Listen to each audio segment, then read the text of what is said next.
Раз, два, три. Привіт, ми з України.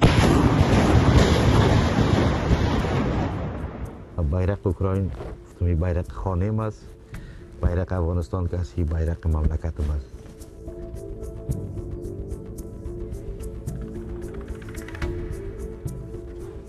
Nomim Jalol Nuriy, sinfim az Cherbolos, در اوکراین از سال 1998 زندگی میکنم.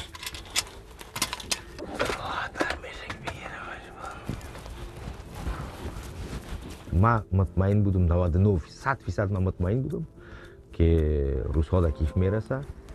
И что, нашли нашего? من پلان نداشتم که تسلیم شو. من پلان نداشتم که bayrak روسیه را در بالای سر خود ببینم. یا من باید است که کشته میشدم یا من چقدر که میتونستم باید است که دفاع میکنم. Ах ты шайтан, блин! Где красная точка? Чекаєте, Да. не знаєте, що тут має хтось бути, я можу стояти отам, ви мене не помітите просто, ви не очікуєте. Шукай, ищи. А у меня же вот это.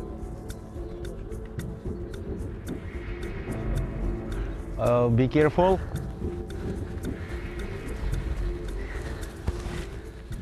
First moment it was fun, like, you know, oh my god, what's he doing here? But you know, I get to know him, and sometimes he know more than Ukrainians what to do in this or that situation.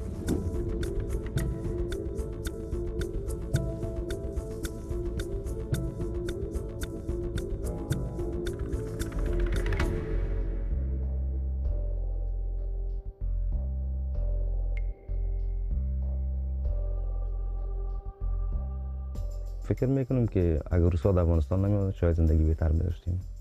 در این روزی که هستیم مهاجر، من شاید در اوکراین نمیبودم، من در افغانستان میبودم.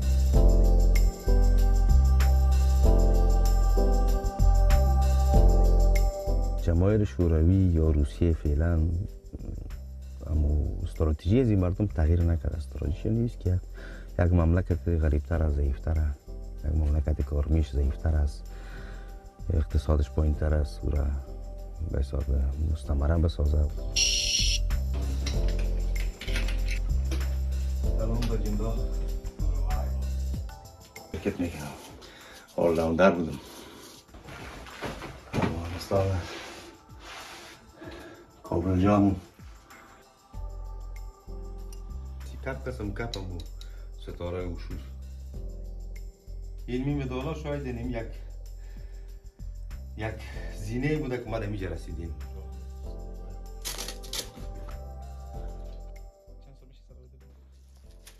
پوزیشن ما این پوزیشن بود که همون خاک که ما زندگی میکنم همون خاک باید دفاع شد.